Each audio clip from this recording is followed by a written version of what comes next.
Ingin masuk, ada malaikat-malaikat yang menjaga dua kota ini dengan pedang tertulus. Maka Dajjal hanya menghentakkan kakinya, keluarlah orang-orang munafikin mengikutinya. Dan kebanyakan pengikutnya disebutkan dalam hadis keluar pengikut Dajjal 70.000 orang dari Yahudi Asbahan. Pengikut Dajjal. Ya. Jika Dajjal adalah fitnah, disebutkan di dalam Al-Quran, di dalam sunnah Rasulullah Sallallahu Alaihi Wasallam. Ini sebagian tentang penggambaran sifat-sifat Dajjal. Ya. Dan disebut Dajjal yang suatu pulau, kita tidak tahu di mana pulaunya. Ya. Ya. Dan tinggalkanlah dengan orang mengatakan di situ juga bermuda dan seterusnya. Ya. Itu adalah suatu perkara yang hanya menebak-nebak saja. Nah, jadi ada beberapa buku yang sekarang berkaitan dengan Dajjal. Ya. Dan subhanallah, ceritanya sangat aneh sekali. Dia katakan bahwa Dajjal itu, saya pernah baca buku terjemahan, sudah diterjemah namanya Muhammad Isa Daud ke orangnya. Ya, dan ini banyak dibaca orang tentang Dajjal dari segitiga bermuda. Ya, apa hubungannya Dajjal dari segitiga bermuda? Nah, kemudian kejadian-kejadian yang terjadi di sana belum tentu ada. Ya, dan penulisnya adalah seorang wartawan yang tidak kenal agama, mengambil rujukan-rujukannya dari manuskrip kuno. Asalnya katanya dari umat Nabi Musa. Dia ini adalah Syamiri yang menyebabkan umat Nabi Musa menyembah anak kambing. Setelah itu berubah hidup terus sampai masa Nabi Isa. Ya, dia juga yang menjadi Bian Korok di masa Nabi Isa. Ya, setelah itu ketika mau masuk ke masa Nabi Muhammad, ya, datang berkunjung kembali ke pulau, dia sudah mendapati malaikat dengan rantai-rantai mengikatnya. Ya. Yang jelas kesimpulan dari kitab ini, penulisnya adalah Dajjal. Itu kesimpulan dari kitab tersebut. Kalau kita berbicara tentang Dajjal, sebenarnya dia juga Dajjal. Ya, penulis. Dajjal bermakna pendusta. Ya, Allah Ta'ala. Nah, jadi mungkin sekilas tentang masalah Dajjal. Kemudian Isa bin Maryam alaihissalam itu turun membunuh Dajjal. Ya, sebutkan beliau turun dalam keadaan berpegang dengan dua sayap malaikat. Ya, turun di atas menara putih. Dan ketika Nabi Isa turun, tidak satu orang kafir pun yang mencium bau tubuhnya kecuali akan meleleh. Kemudian Nabi Isa membunuh Ad-Dajjal. Ya, membunuh Ad-Dajjal di pintu Lut di bagian timur, bagaimana yang disebut di sini kali pengarang. Ini di antara fase-fase akhir zaman. Ya, keluarnya Dajjal, keluarnya Isa bin Maryam, setelah itu keluarnya Ya'juj dan Ma'juj. Ya, dan ada lagi tanda-tanda yang lainnya. Dan ini termasuk alamatul kubra. Nah, kemudian setelah itu kata pengarang wa nu'minu bi anna malakal mauti ursila ila Musa alaihi salam afaqqa aynuhu kama sahha an Rasulillah sallallahu alaihi wasallam la yunkiruhu illa dhalun mubtadi'un raddun ala Allah wa rasulih. Kata beliau, dan kita juga mengimani bahwasanya malakul maut itu dikirim kepada Nabi Musa, diutus kepada Nabi Musa. Afaqahu. Ya. Maka Nabi Musa memukul matanya. Afaqqa aynuhu. Maka keluarlah matanya. Ya. Kama sahha Rasulullah sallallahu alaihi wasallam. Bagaimana telah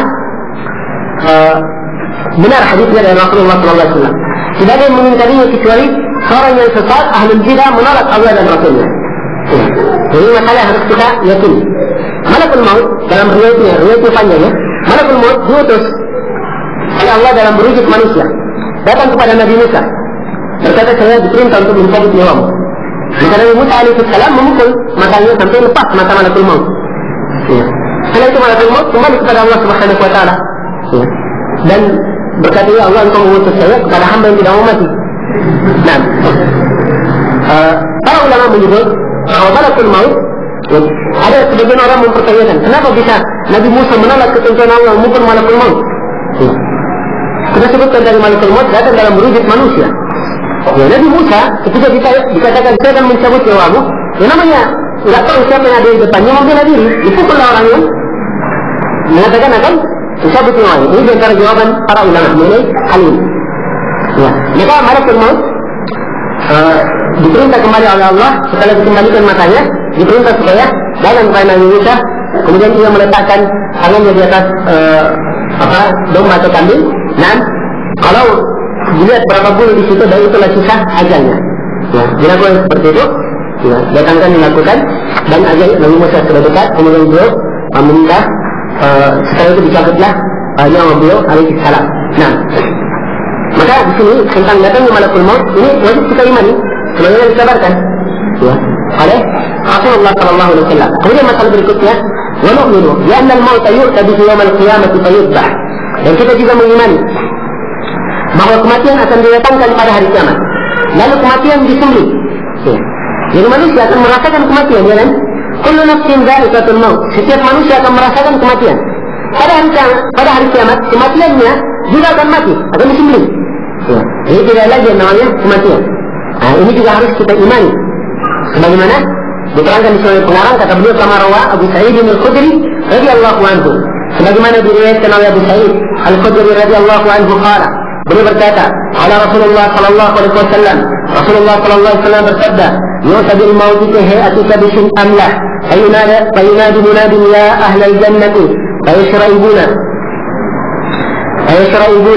wa yanzuruna." Nah, didatangkanlah al-maut dalam bentuk kambing amlah. Kambing amlah ini kambing putih tapi ada campuran hitamnya. Ya. Maka berteriaklah seorang yang berteriak, wahai penduduk surga. Ya. Saya surah ibuna, wahai burun. Mereka langsung menolehkan kepalanya dan melihat. Ini kan mau teriakannya ini bukan teriakan sembarangan. Ya, sebab penduduk surga dalam kenikmatan yang sangat nikmat, ya kan? Ya, kalau ada panggil biasa saja dalam kenikmatan, tak balik ya. Orang sudah nikmat. Nah, ini semuanya berpaling dan melihat kepada yang memanggil. Nah, kemudian ayat 10, maka yang memanggil ini berkata, "Hai ta'rifuna hada? Apakah kalian kenal ini?" Ya. Dalam keadaan dibawa sebagai kambing ini, al-maut. Ayat 10, "Hadal maut." Wa kulluhum qad ra'ahu. Ya. Maka mereka pun berkata itu adalah al-maut. Dan setiap orang yang ada di surga pernah melihat maut. Ya. Kenapa pernah melihat? Setiap jiwa pernah merasakan al-maut, tentunya tahu al-maut. Nah, al-maut sudah dijadikan dalam bentuk kambing. Ya, setelah itu yunadi, summa yunadi ya ahlan nar. Kemudian yang memanggil lagi, wahai penuh neraka. Ya, penuh neraka yang dalam kepedihan dipanggil tiba-tiba fayashra'ibuna wa yanzurun. Mereka langsung menoleh, melihat. Ya, ini kan dari panggilan, bukan panggilan biasa. Nah, saya pununa hatta arifuna hada. Maka dikatakan apa yang kalian kenal ini? Saya pununa na'am, hadal maut wa kulluhum qad ra'ahu. Ya, mereka berkata iya, ini adalah maut yang semuanya sudah pernah melihatnya. Ayatbah, setelah itu al-maut ini dalam bentuk kambing disembelih. Ya, kalau disembelih mati sudah. Kemudian dia berkata, "Ya ahlal jannah khuludun fala maut." Yang penduduk surga sekarang kekal, tidak ada lagi mati. "Ya ahlan nar khuludun fala maut." Yang penduduk neraka sekarang kekal, tidak ada lagi mati. Ya, sebab matinya sudah mati. Kalau itu tidak akan mati lagi selama-lama yang ada cuma kekekalan. Summa qara'a, kemudian Nabi membaca ayat, "Wa anzirhum yawmal hasra, tuqdi al-amru wa hum fi ghaflatin wa hum la yu'minun." Dan peringatkanlah mereka hari yang merugi, hari tatkala perkara sudah ditetapkan dan mereka dalam lengah dan mereka dalam keadaan tidak beriman. Ya, seluruh hal ini kita imani sebagaimana yang disebutkan oleh pengarang rahimahullah taala itu. Kemudian setelah itu kata pengarang rahimahullah fasl. Ini pasal khusus berkaitan dengan kekhususan Rasulullah dan juga beberapa perkara yang berkaitan dengan para sahabat. Kata beliau, "Wa na'taqidu anna Muhammadan al-Mustafa khairul khalaiq wa afdaluhum wa akramuhum ala Allah azza wa jalla wa ala kum darajatan wa aqrabuhum ila Allah wasilatan ba'athahu Allah rahmatan lil alamin wa khassahu bis syafaati bil khalqi ajma'in." Kata beliau, dan kami meyakini bahwa Nabi Muhammad al-Mustafa yang terpilih adalah sebaik-baik makhluk, wa afdaluhum, dan yang paling afdal di antara makhluk, yang paling utama, wa akramuhum, dan yang paling mulianya ala Allah azza wa jalla, terhadap Allah azza wa jalla, wa alakum darajatan, dan paling tinggi derajatnya, wa aqrabuhum ila Allah wasilatan, dan paling dekat wasilah kepada Allah. Ba'athahu Allah rahmatan lil alamin, Allah mengutusnya sebagai rahmat untuk semesta alam. Wa khassahu bis syafaati bil khalqi ajma'in, dan Allah mengkhususkan dia dengan syafaat pada seluruh makhluk. Kemudian telah kita uraikan tentang syafaat beliau. Nah, beliau adalah makhluk yang paling baik. Makhluk yang paling baik akan disebutkan nanti. Dan beliau adalah manusia yang paling utama dan paling tinggi derajatnya. Paling tinggi, paling dekat wasilahnya. Karena itu kita diperintah setiap kali azan yang mendoakan untuk mereka, wa ba'athu Muhammadan al-wasilah wal fadilah. Untuk memintakan beliau wasilah dan fadilah. Nah, dan beliau adalah diutus oleh Allah rahmat untuk semesta alam. Ya, dikhususkan dengan syafaat, yaitu syafaat al-uzma. Akan disebutkan di sini beberapa dalil oleh pengarang. Kata beliau, Rawa Jabir bin Abdullah radhiyallahu anhu, anna Rasulullah sallallahu alaihi wasallam qala, "A'titu khamsan lam yu'tahunna ahadun min al-anbiya'i qabli, wa sirtu bi-ghurbi masirata shahrin, wa ju'ilat li al-ardu masjidan wa tahura." Kata beliau, saya diberi 5 perkara, tidak diberikan kepada seorang nabi pun sebelumku. Yang pertama, saya diberikan pertolongan dengan takutnya musuh satu bulan sebelum perjalanan. Ya. Ini terutama umat Islam. Di antara kekhususan yang diberikan kepada mereka. Ya. Nah, sebulan sebelum melakukan penyerangan, musuh sudah gentar dahulu. Kemudian yang kedua, waju'ilat liyal ardu masjidan wa tahura. Ayyuma rajulin min ummati adrakatku salatan yusalli. Yang kedua, telah dijadikan untukku masjid, telah dijadikan untukku bumi sebagai masjid dan tempat bertahara. Ya. Nah, dan sebagai tahara, sesuatu yang dipakai untuk bersuci, yaitu tayammum. Maka siapa saja seseorang dari umatku yang didapati oleh salat, hendaknya dia salat. Nah, kemudian yang ketiga, wa uhillat liyal ghanaim wa lam tuhilla li ahadin qabli. Dan dihalalkan bagiku ghanimah dan tidak pernah dihalalkan untuk seorang nabi pun sebelumku. Nah, kalau nabi sebelumnya, kalau mereka berperang dapat ghanimah, dibakar ghanimahnya, tidak boleh diambil. Nah, tidak boleh diambil. Ini terkait dalam perjalanan Yusha bin Nun ketika beliau berperang membuka Baitul Maqdis, ketika sudah terkumpul seluruh ghanimah, ya, oleh Nabi Yusha bin Nun, ini dibakar ghanimahnya, tapi ternyata ghanimah ini tidak termakan api. Tidak termakan api. Maka beliau berkata, di antara kalian ada yang mencuri ghanimah. Setiap kabilah harus membiat saya. Maka pimpinan setiap kabilah membiat Yusha bin Nun. Ternyata ada satu kabilah yang tangannya melekat di tangan beliau. Maka beliau berkata, di kabilah kamu pencurinya. Hendaknya setiap dari kabilah kamu membiat saya. Maka setiap orang di kabilahnya membiat Yusha bin Nun dan melekatlah 2 atau 3 orang. Setelah itu dikembalikan ghanimahnya, dibakar dan apinya sudah bisa membakar ghanimah tersebut. Ini dulu. Ya, di zaman sebelum Nabi. Adapun di zaman kita dihalalkan untuk Rasulullah SAW dan untuk umatnya dihalalkan untuk mereka memakan ghanimah. Ini kekhususan yang ketiga. Yang keempat, wa'atitu syafa'ah. Saya beri syafaat. Yang kelima, wa kana an-nabi yub'atsu ila qaumihi khassah wa bu'ithu ila an-nasi 'amma. Ada seorang nabi diutus kepada kaumnya secara khusus dan saya diutus kepada seluruh manusia. Kata beliau, rawa Abu Hurairah radhiyallahu anhu qala, dan diriwayatkan oleh Abu Hurairah radhiyallahu anhu, beliau berkata, "Inna ma'a Rasulillah sallallahu alaihi wasallam fi da'watin." Ada bersama Rasulullah sallallahu alaihi wasallam dalam satu undangan. Farufi'a ilaihi dhira wa kanat tu'jibuhu. Maka diangkatlah untuk beliau lengan dari kambing tersebut. Dan itu yang paling beliau sukai. Karena hasilnya nahsyatan. Lalu beliau menggigit dari kambing tersebut satu gigitan. Kemudian beliau berkata, "Ana sayyidun nasi yawmal qiyamah." Saya adalah pimpinan manusia pada hari kiamat. Wa dzakara hadits asy-syafa'ati itu. Kemudian beliau menyebut hadits asy-syafa'ah dengan sangat panjangnya. Ya, ini sudah dijelaskan. Warawa Anas bin Malik radhiyallahu anhu qala, Anas bin Malik radhiyallahu anhu meriwayatkan beliau berkata, Rasulullah sallallahu alaihi wasallam bersabda, "Ati yaumil qiyamati hadal jannati, astaftihu fayaqul al-khazinu, man anta fa'qulu Muhammadin." Saya akan mendatangi pintu surga pada hari kiamat, lalu saya meminta untuk dibukakan. Maka penjaga pintu surga berkata, "Siapakah kamu?" Maka saya berkata, "Saya adalah Muhammad." Fayaqulu, maka penjaga pintu surga berkata, "Bika umirtu alla aftaha li ahadin qablaka." Kepadamu lah saya perintah jangan sampai saya membuka untuk seorang pun sebelummu. Rawahu Muslim. Ini dia di antara perkara yang menunjukkan kekhususan Nabi. Wa Nabi Hurairah radhiyallahu anhu qala, dan dari Abu Hurairah radhiyallahu anhu beliau berkata, qala Rasulullah sallallahu alaihi wasallam, Rasulullah sallallahu alaihi wasallam bersabda, "Ana sayyidu waladi Adam yaum al-qiyamah wa la faqar." Saya adalah pimpinan anak Adam pada hari kiamat dan tidak ada sombongan. Wa awwal man yashaqqu anful qabr. Saya adalah manusia yang paling pertama terbelah kuburannya. Wa awwal syahid wa awwal musyaffa. Saya adalah awal yang memberi syafaat dan saya adalah awal yang memberi syafaat. Rawahu Muslimun wa Abu Dawud. Hadis ini diriwayatkan oleh Muslim dan Abu Dawud. Ini beberapa khasais berkaitan dengan Nabi. Dan Nabi sallallahu alaihi wasallam punya kekhususan. Banyak sekali. Diterangkan oleh banyak para ulama. Imam Suyuti punya 2 jilid tebal. Judulnya khasais itu Rasulullah sallallahu alaihi wasallam. Khususannya Nabi. Ya. Yang Nabi. Dan bukan artinya di sini disebut 5 kekhususan, terbatas pada 5 kekhususan saja. Ada kekhususan yang lain. Yang cara kekhususan beliau, Nabi itu kalau tidur, tidak boleh dibangunkan. Sampai beliau bangun sendiri. Iya. Sampai beliau bangun sendiri. Ini kekhususan beliau. Nah, ada umat yang lain, kalau tidur sudah waktu sholat, tidak bangun, ya disiram air. Beliau. Nah, tapi khusus untuk Nabi, tidak boleh dibangunkan. Sampai beliau bangun sendiri. Nah,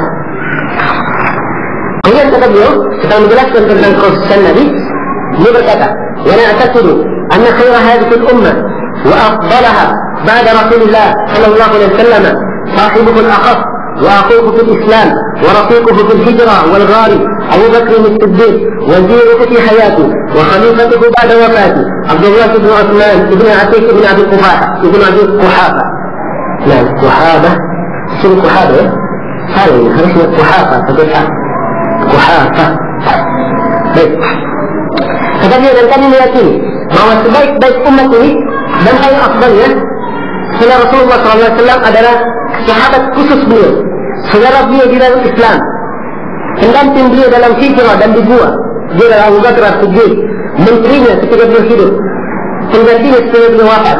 Abu Bakar, nama lengkapnya Abdullah bin Uthman bin Atiq bin Abi Quhafa. Nah, ini adalah manusia yang paling baik. Kata beliau, "Summa ba'dahu al-Faruq."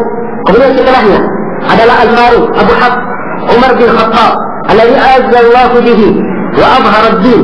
Kemudian setelahnya adalah Al-Faruq Abu Hafs Umar bin Khattab yang Allah memuliakan, mengagungkan agama dengannya dan menampakkan agama dengannya. Summa ba'dahu dzunniyaini. Kemudian setelah itu dua yang memiliki dua cahaya. Ya, yang memiliki dua cahaya, maksudnya Utsman bin Affan radhiyallahu ta'ala dinikahkan dengan dua anak Rasulullah SAW. Pertama beliau nikah dengan Zainab, putri Nabi SAW. Setelah meninggal, Utsman dinikahkan lagi dengan Ummu Kalsum.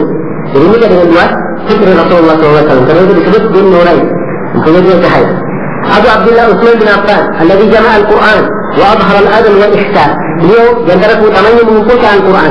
Ini satu keutamaan yang sangat besar, disebut oleh para ulama seperti Ibnu Katsir dalam Bidayah wa Nihayah dan yang lainnya. Nah, dan beliau menampakkan keadilan dan al-ihsan. Kemudian thumma ibnu ammi Rasulullah sallallahu alaihi wasallam wa khatmuhu.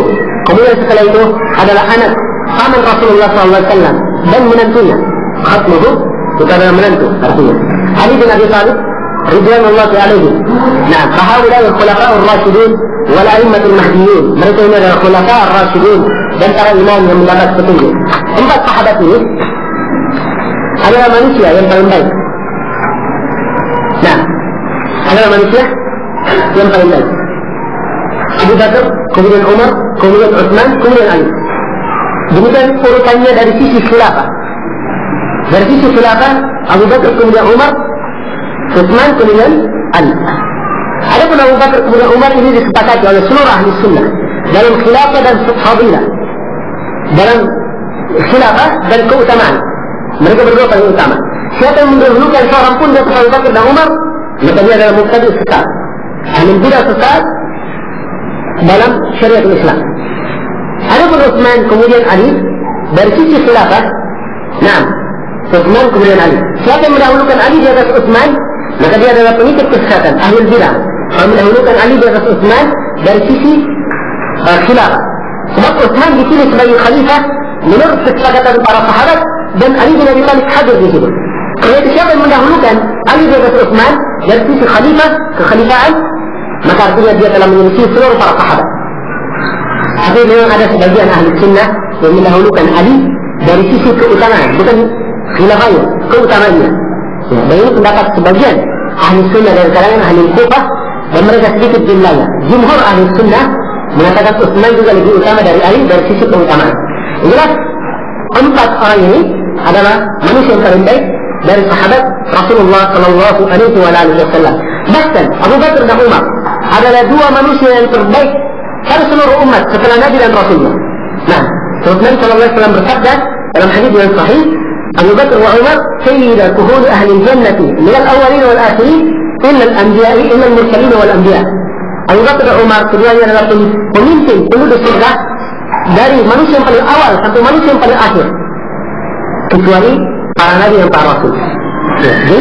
Mereka berdua di atas seluruh makhluk, kecuali Nabi dan Rasul saja. Di atas seluruh manusia, kecuali Nabi dan Rasul. Nah, menunjukkan bahwa Abu Bakar dan Umar adalah yang terbaik pada umat Islam ini, juga pada umat-umat sebelumnya. Mereka berdua masih lebih baik. Nah, selain dari Nabi dan Rasulnya, bagaimana yang telah kita uraikan. Karena itu, pengarang di sini menetapkan bahwa keyakinan ahli sunnah meyakini bahwa mereka adalah manusia yang paling baik, manusia yang paling afdal. Nah, kemudian dia katakan, "Summa sittatul baquna min al-asyara." Kemudian setelah itu, 6 yang tersisa dari 10. 10 apa yang diinginkan? 10 masuk surga, tambah 10 yang mendapat jaminan surga. Ya, jadi sudah disebut khulafa ar-rasyidin. Tambah lagi Talha bin Ubaidillah. Nah, Talha bin Ubaidillah, Az-Zubair bin Awwam, Sa'ad bin Abi Waqqas, Sa'id bin Zaid bin Amr bin Nusayn, Abdurrahman bin Auf, Abu Ubaidah bin Jarrah. Semuanya adalah 10 orang dan semuanya ridwanullah alaihim. Fahaula min asyaratul kiram al-bararatu alladziina syahida lahum Rasulullah sallallahu alaihi wasallam bil jannah. Mereka 10 orang ini yang sangat baik dan mulia. Mereka dipersaksikan oleh Rasulullah sallallahu alaihi wasallam masuk surga. Karena syahadu lahum biha. Maka kita juga mempersaksikan untuk mereka bahwa mereka masuk surga. Karena syahida lahum biha. Sebagaimana Nabi mempersaksikan untuk mereka ittiba'an liqaulihi, dalam rangka mengikuti ucapan beliau, dan tikanan amrihi, dalam rangka merealisasikan perintah beliau. Wa qad syahida Rasulullah sallallahu alaihi wasallam bil jannah. Jadi 10 orang ini diberi kabar masuk surga. Karena itu kita juga persaksikan seperti itu. So, kita katakan mereka masuk surga. Nah, dan juga Nabi mempersaksikan untuk sahabat yang lain. Disebut di sini pengarang beberapa nama. Wa qad syahida Rasulullah sallallahu alaihi wasallam bil jannah. Dan Nabi telah mempersaksikan beberapa orang sahabat lain itu masuk surga. Di antaranya Sabit bin Qais, kepada Sabit bin Qais, wa Abdullah bin Salam, wa Bilal bin Rabah, wa li jama'atin min ar-rijal wal nisa'i min ashabi. Demikian pula dikabarkan kepada sekelompok orang dari kalangan laki-laki dan perempuan dari sahabatnya. Nah, perempuan juga ada beberapa perempuan yang dijamin masuk surga dan disebut sebagai pengarang beberapa orang. Kata beliau, wa basyara Khadijah di baitin min qasab la fakhada fihi wa la naqab. Dan Nabi sallallahu alaihi wasallam memberi kabar gembira kepada Khadijah akan mendapatkan satu rumah dari qasab. Ya, akan mendapatkan satu rumah dari qasab. Ya, qasab ini nah, emas atau perak begitu. La fakhada fihi wa la naqab. Ya, tidak ada tanah yang apa namanya? Tanah yang tidak lurus, atau ada yang naik, ada yang lurus. Wala naqab, dan tidak pula ada kesusahan dalam rumah tersebut. Disebutkan dalam sebagian riwayat, rumah beliau dari emas, kemudian tanah-tanahnya dari mutiara, semisal yang itu. Dan Khadijah radhiyallahu ta'ala anha adalah perempuan yang disebut sebagai perempuan yang terbaik.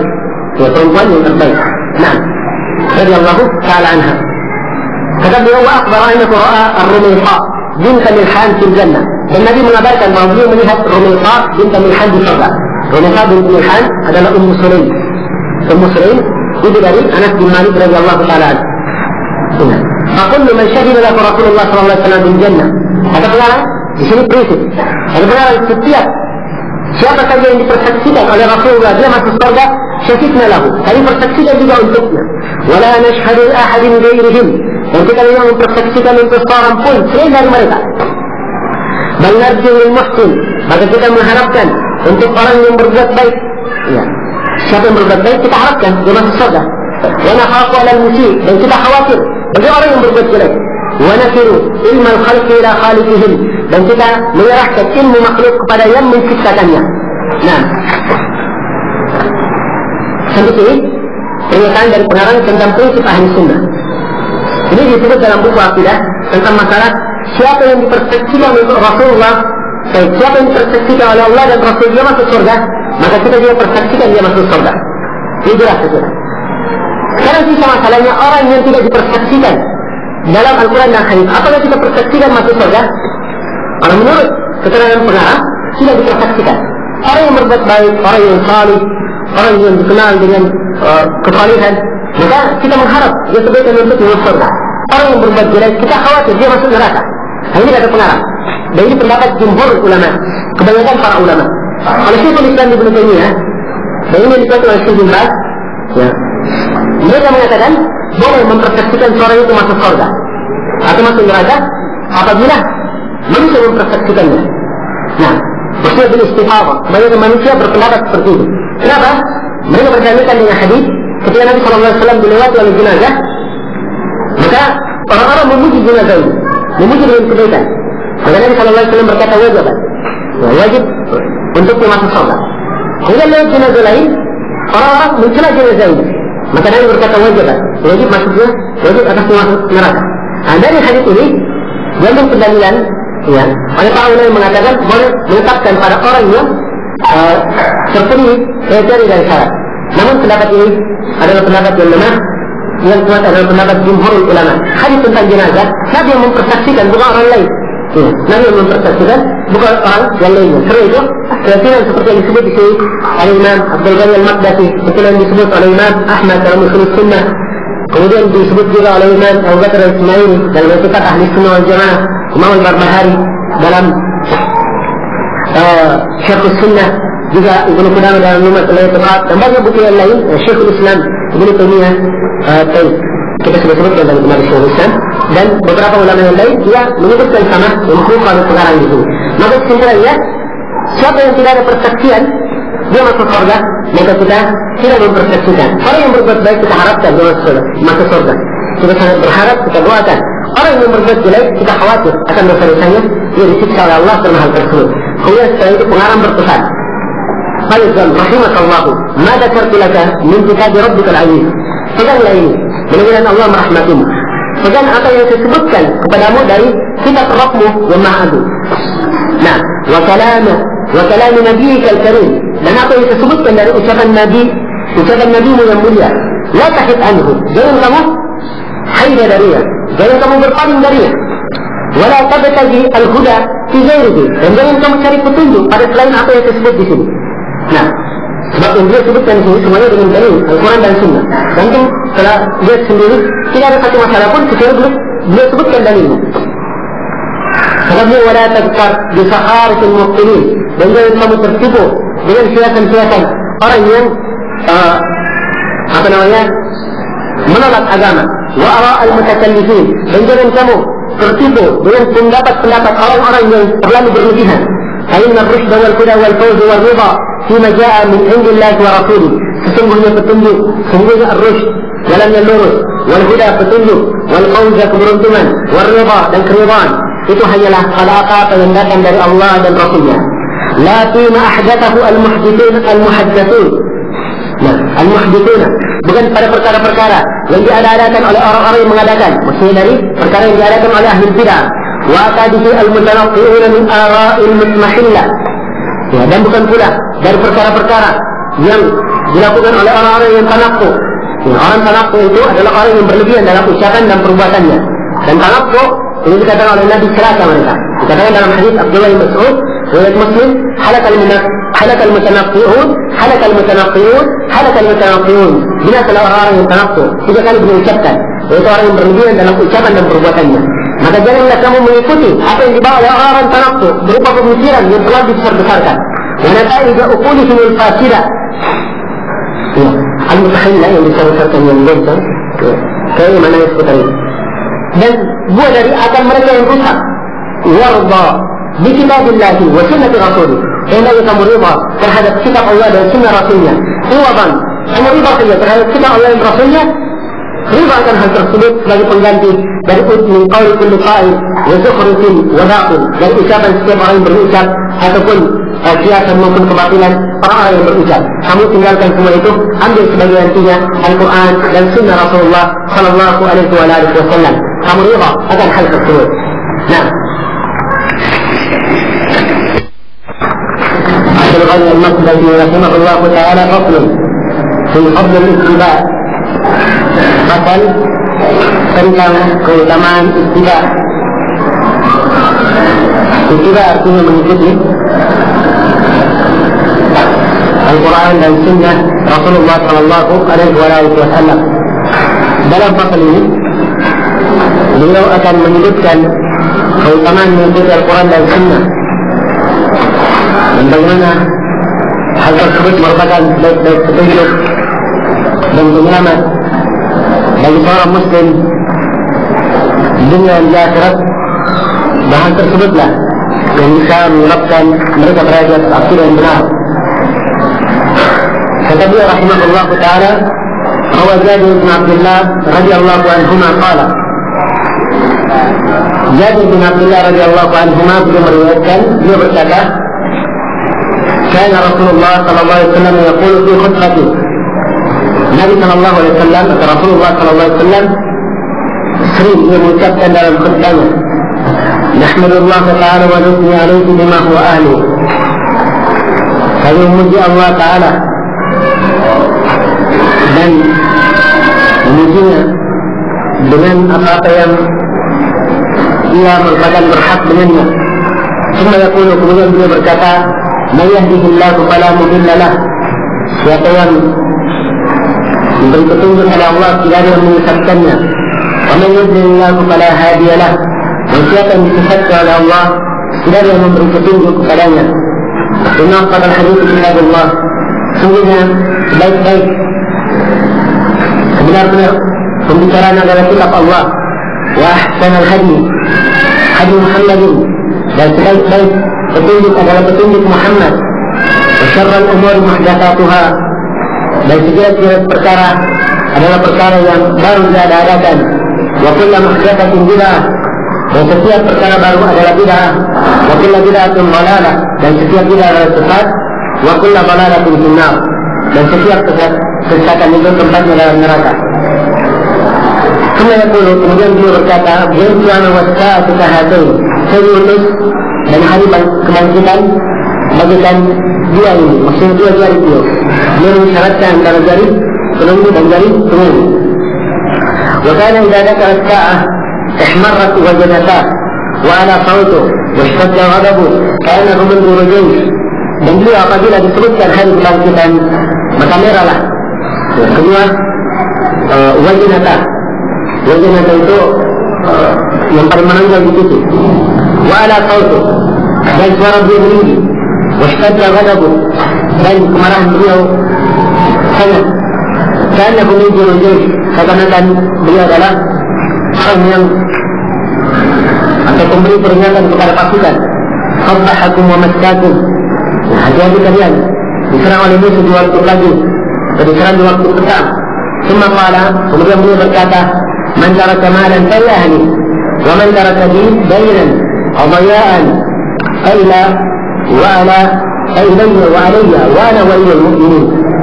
Kata dia, siapa yang meninggalkan harta maka itu untuk keluarganya, dan siapa yang meninggalkan hutang atau dayaan keluarga maka kembali kepadaku dan ditanggung atasku, dan saya adalah wali orang-orang yang beriman. Rawahu Muslim wa Nasa'i, diriwayatkan oleh Imam Muslim dan Nasa'i. Walam yadhkur Musliman wa kullu dhalalatin fin nar, dan Muslim tidak menyebut dan setiap kesesatan di dalam neraka.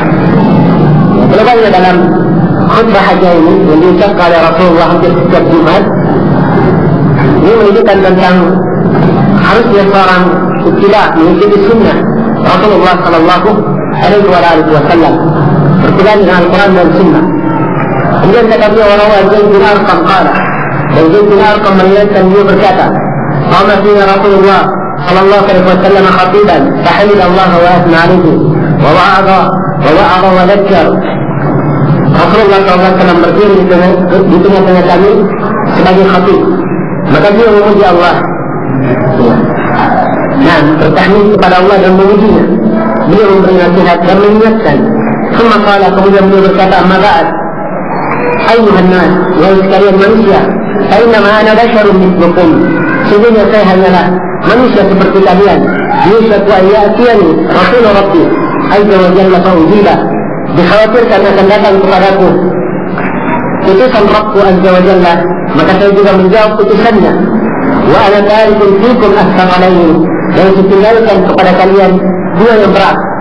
Nah, disebut dua yang berat karena agungnya dua perkara ini dan besarnya. Dan kadang sebagian para ulama mengatakan juga disebut dengan dua yang berat karena beratnya untuk beramal dengannya. Awwalihima atau awwalahuma, yang pertama adalah kitab Allah, fihi huda wan nur. Yang pertama adalah kitab Allah, di dalamnya ada petunjuk dan cahaya. Man istamsaka bih wa akhadha bih kana 'ala al-huda siapa yang berpegang dengannya, siapa yang berpegang dengannya, wa akhadha bih, dan mengambilnya, kana 'ala al-huda, maka dia di atas petunjuk. Wa man tarakahu, dan siapa yang meninggalkannya, wa aqta'ahu, dan salah tidak berada di atasnya, kana 'ala dhalalah, maka dia berada di atas kesesatan. Perhatikan ya, siapa yang berpegang dengan kitab Allah, maka di dalamnya ada petunjuk dan cahaya. Dan siapa yang komitmen dengannya, maka dia di atas petunjuk. Siapa yang meninggalkannya, maka dia berada di atas kesesatan. Kemudian wasiat dia yang kedua, ya ahla baiti, udzakkirukumullah fi ahli baiti salasa marrat. Kemudian dia katakan, dan keluargaku, saya mengingatkan kalian kepada Allah tentang keluargaku. 10 kali dia ucapkan bahwa aku Muslim. Juga menunjukkan tentang keutamaan keluarga Rasulullah sallallahu alaihi wasallam. وروى الإرباط بن سارية السلمي رضي الله عنه قال: الإرباط بن سارية السلمي رضي الله عنه berkata, وعظنا رسول الله صلى الله عليه وسلم موعظة بليغة. Rasulullah sallallahu alaihi wasallam berwasiat kepada kami, menasihati kami dengan nasihat yang sangat mendalam. Barakat minha al-uyun, berlinanglah air mata karenanya.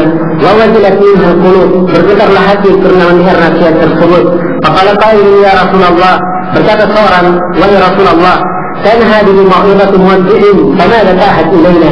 Sekarang kami dengan nasihat perpisahan, maka apa yang kamu ambil janji kepada kami? Ala, maka beliau berkata, usikum bi taqwallah wassami wa ta'a, saya wasiatkan kepada kalian untuk bertakwa kepada Allah, mendengar dan taat. Wa in kana 'abdan hadasiyan, walaupun pimpinan kalian budak hadasi, aidakum man ya'ishu ba'di, kemudian siapa di antara kalian yang hidup setelahku, atayara ikhtilafan katsira, maka ia akan melihat perselisihan pendapat yang banyak. Alaikum bi sunnati, maka hendaknya kalian berpegang dengan sunnahku, wa sunnatul khulafa'ir rasyidin al-mahdiyyin, dan sunnah para khulafa' ar-rasyidin yang mendapat petunjuk. Aqu 'alaika bin nawajib, jilidlah dengan gigi geraham kalian. Diharapkan dijilid dengan gigi geraham, yaitu gigi geraham adalah gigi yang paling kuat yang ada pada gigi manusia, dijilid sekuat mungkin. Wa iyyakum wa muhdatsatil umur, hati-hati kalian dari perkara yang baru. Inna kulla muhdatsatin bid'ah, sebab setiap perkara yang baru itu adalah bid'ah. Wa kulla bid'atin dhalalah, dan setiap bid'ah adalah sesat. Rawahu Abu Daud wa Tirmidzi wa qala haditsun sahih. Diriwayatkan Abu Daud, At-Tirmidzi, dan At-Tirmidzi berkata hadits sahih. Wa rawahu Ibnu Majah wa Tirmidzi, dan Ibnu Majah meriwayatkannya juga, dan di dalamnya tertera ada tambahan lafaz, wa qad taraktukum 'ala al-bayda laylaha kanahariha la yazigu 'anha ba'di illa halik. Sungguh saya telah meninggalkan kalian di atas roti yang putih, malamnya sama dengan siangnya, tidak ada yang menyimpang darinya kecuali binasa. Nah, ini peringatan kepada umat tentang wajibnya berpegang dengan Al-Quran dan Sunnah. Dan penyelamat seorang Muslim di tengah fitnah, tatkala ia berpegang dengan Sunnah, dengan Al-Quran dan Sunnah Rasulullah sallallahu alaihi wasallam. Nah, Nabi mengatakan apabila terjadi khilaf atau siapa yang hidup setelah tidak akan melihat perselisihan pendapat yang banyak, maka Nabi memerintah supaya berpegang dengan sunnahnya. Karena itulah Imam Malik rahimahullah ta'ala berkata, saya yang berpegang dengan sunnah itu bagikan orang yang naik ke atas perahu Nabi Nuh. Dan kita tahu bersama bagaimana perahu Nabi Nuh. Siapa yang naik di atasnya dia selamat, dan siapa yang naik maka dia akan tenggelam. Demikian. Dan orang yang berpegang dengan sunnah tidak akan merugi sama sekali. Senantiasa akan mendapatkan kebaikan di dunia dan di akhirat. Allah Subhanahu wa taala tidak akan melantarkannya. Karena itu pengarang sebagaimana umumnya para a'immatul Islam memberikan wasiat terus menerus kepada umat supaya berpegang dengan Al-Quran dan sunnah Rasulullah SAW. Allah Subhanahu wa taala berfirman, "Faman ittaba'a hudaya fala yadhillu wa la yashqa, wa man a'rada an dhikri fa inna lahu ma'ishatan dhanka wa nahshuruhu yawma al-qiyamati a'ma." Barang siapa yang mengikuti petunjukku, maka dia tidak akan tersesat dan tidak akan binasa. Nah, tidak akan tersesat dan tidak akan merugi, tidak akan sengsara. Dan barang siapa yang berpaling dari mengingat kepadaku, maka saya akan memberikan kepadanya kehidupan yang sempit dan akan dibangkitkan dalam keadaan buta.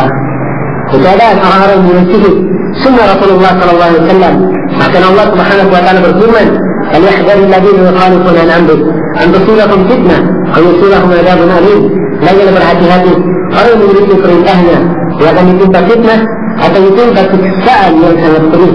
Dan juga Rasulullah SAW bersabda, "Waju'ilat dzallatu was-sagharu 'ala man khalafa amri." Dan telah dijadikan kehinaan dan kerendahan bagi orang yang menyelisih perintahku. Karena itu, seorang yang berpaling dari sunnah itu artinya ia hanya mencelakakan dirinya sendiri. Nah, ia hanya mencelakakan dirinya sendiri. Kewajiban kita, anjuran dalam syariah, dijamin untuk kita kebaikan di dunia dan di akhirat apabila kita berpegang dengan Al-Quran dan Sunnah. Maka siapa yang berpaling darinya, itu artinya ia menghendaki kebinasaan atas dirinya sendiri. Kemudian kata pengarang, warawa Abu Darda, Abu Darda meriwayatkan beliau berkata, kharaja alaina Rasulullah sallallahu alaihi wa sallam wa nahnu nadhkuru al-faqr wa natakhawwafu. Rasulullah sallallahu alaihi wasallam keluar kepada kami dan kami sedang menyebut tentang kefakiran dan kami takut untuk hal tersebut. Faqala al-faqru takhafun, kata Nabi, apakah kalian takut kepada kefakiran? Walladhi nafsi biyadih, demi jiwaku yang berada di tangannya, la tuqaddanna ad-dunya 'alaikum, sungguh dunia akan dituangkan atas kalian, hatta la yazihu qalbu ahadikum in azabahu illa hiya, sampai tidak menyimpang hati kalian apabila memang dibuat menyimpang kecuali menyimpangnya kepada dunia saja. Wailullah, kata Nabi, demi Allah, ada taraktukum alal bayda, sungguh saya telah meninggalkan kalian di atas sesuatu yang putih, layliha kanahariha sawa, malam dan siangnya sama. Qala Abu Darda, berkata Abu Darda, sadaqa Rasulullah sallallahu alaihi wasallam, tarakana ala mithlil bayda, layliha wa nahariha sawa. Ya, Abu Darda berkata Rasulullah sallallahu alaihi wasallam telah benar. Dia telah meninggalkan kami di atas sesuatu yang putih, malamnya dan siangnya sama. Diriwayatkan oleh Imam Ibnu Majah. Dalam hal ini juga anjuran untuk mengikuti sunnah Nabi sallallahu alaihi wasallam. Sekaligus beliau peringatkan bahwa al-faqr, kefakiran, bukan itu yang dikhawatirkan atas umat ini. Nah, tidak pernah dikhawatirkan umat ini menjadi fakir, tapi yang dikhawatirkan atas mereka berpaling dari agama Allah Subhanahu wa ta'ala. Warawa Abu Darda radhiyallahu anhu qala, warawa Abu Hurairah radhiyallahu anhu qala, Abu Hurairah radhiyallahu anhu meriwayatkan dia berkata, qala Rasulullah sallallahu alaihi wasallam, Rasulullah sallallahu alaihi wasallam bersabda, inni qad khalaqtu fikum ma lam tadhunnu ba'dakuma ma akhadtum bihima aw amiltum bihima. Sungguhnya saya telah meninggalkan pada kalian apa-apa yang kalian tidak akan tersesat setelah keduanya, sepanjang kalian berpegang mengambil keduanya atau kalian beramal dengannya. Dua perkara itu, kata Nabi, kitab Allah wa sunnati, kitab Allah dan sunnahku, la yatafarraqa hatta yarida 'ala al-haud, keduanya tidaklah berpisah sampai keduanya datang kepadaku di telaga. Dan rawahu Abul Qasim At-Tabari al-Habib As-Sunan, demikian diriwayatkan oleh Al-Hafidz Abul Qasim At-Tabari dalam As-Sunan. Tentang masalah mengikuti Al-Quran dan Sunnah, wasiat Nabi, setinggalkan pada kalian dua perkara, kalian tidak akan sesat selama-lamanya sekalian kalian berpegang dengan dua perkara ini. Dari hadits Abu Hurairah bukan hanya diriwayatkan oleh At-Tabari Al-Lalakai, tapi juga diriwayatkan oleh Imam Malik secara balaghan, diriwayatkan oleh Imam Al-Hakim dan lain-lainnya. Dan Syekh Al-Albani dalam Takhrij Al-Mishkah beliau menghasankannya. Nah, kata beliau, waqala Abu Bakr As-Siddiq radhiyallahu anhu di khutbah, dan berkata Abu Bakr As-Siddiq radhiyallahu anhu dalam khutbahnya, innama ana muttabi' wa lastu bimubtadi'. Kata Abu Bakr, sungguhnya saya hanyalah muttabi', orang yang mengikuti, dan bukanlah saya mubtadi', orang yang membuat perkara baru. Nah, ini nampak dalam pemerintahan Abu Bakr As-Siddiq radhiyallahu ta'ala anhu. Lihat bagaimana Allah Subhanahu wa ta'ala mengangkat derajat beliau, dan bagaimana Allah Subhanahu wa ta'ala menjaga agama beliau dan menjaga umat Islam ini dengan gigihnya Abu Bakar berpegang dengan sunnah Rasulullah SAW. Kejadian yang sangat masyhur dalam sejarah, ketika Nabi SAW meninggal dan kafirlah orang-orang yang kafir dari suku Arab, murtad mereka, keadaan genting kota Madinah. Dan waktu itu Rasulullah SAW telah mengirim, sebelum meninggalnya, telah mengirim Usama bin Zaid dengan memimpin sekitar 600 atau 700 pasukan untuk berperang menghadapi Rum, menggempur Rum. Di tengah jalan Nabi meninggal, maka pasukan Usamah berhenti menunggu perintah dari pemimpin baru. Karena Abu Bakar diangkat menjadi khalifah dan keadaan kota Madinah sangat genting, sebagian orang menyarankan kepada Abu Bakar supaya pasukan Usamah bin Zaid ditarik kembali. Maka Abu Bakar As-Siddiq lihat kegigihan orang berpegang dengan sunnah. Dia berkata, demi Allah, andai kata anjing-anjing sudah berada di kaki-kaki istri Rasulullah SAW, siap untuk memberikan bahaya kepada mereka, saya tidak akan menarik pasukan yang telah dikirim oleh Rasulullah, dan saya tidak akan menurunkan bendera yang dipasang oleh Rasulullah SAW. Ya. Artinya, karena ini yang mengutusnya Nabi, kita dari sunnah Nabi, kita jalankan bertabur apapun yang terjadi pada kita. Ya, itu prinsip Abu Bakar radhiyallahu ta'ala. Kalau beliau ingin ditarik hak beliau dari sisi syariat, sebab beliau adalah penguasa kita. Ya. Dan beliau pantas untuk melihat kebijaksanaan yang cocok. Tapi beliau radhiyallahu ta'ala jujur berpegang dengan sunnah Nabi. Apa yang terjadi? Pasukan Usamah bin Zaid tetap melanjutkan perjalanan keliling Rum. Tiap kali melalui kabilah Arab yang ingin murtad, maka mereka berpikir untuk kedua kalinya. Mereka berkata, ini pasukan sedemikian besar keluar dari kota Madinah, menunjukkan bahwa mereka ini adalah orang yang kuat. Dalam keadaan genting seperti ini, mesti keluar pasukan yang besar. Nah, bukan pikiran orang Arab. Akhirnya mereka berkata, kita tunggu, kita lihat sampai mereka berhadap atau menghadapi Rum. Nah, begitu berjumpa dengan Rum, dan Allah Subhanahu Wa Taala membukakan kemenangan untuk mereka, dan Allah Subhanahu Wa Taala menjayakan agama ini. Lihat kegigihan Abu Bakar As-Siddiq radhiyallahu ta'ala, dan dia berkata, tidaklah saya meninggalkan sesuatu pun, atau tidaklah saya mengatakan sesuatu pun yang dilakukan oleh Rasulullah kecuali saya lakukan. Saya khawatir kalau tinggalkan sesuatu dari perintah beliau, maka saya akan binasa. Ini prinsip Abu Bakar As-Siddiq radhiyallahu ta'ala yang menyebabkan beliau dimuliakan dan dijayakan oleh Allah Subhanahu Wa Taala. Wa qala Umar bin Khattab radhiyallahu anhu, "Qad faridat lakum al-fara'id wa sunnat lakum as-sunan wa turidtum 'ala al-wadihat illa an tadhillu an-nas yaminan wa shimala." Kata Umar bin Khattab, telah diwajibkan atas kalian kewajiban-kewajiban dan disunnahkan kepada kalian itu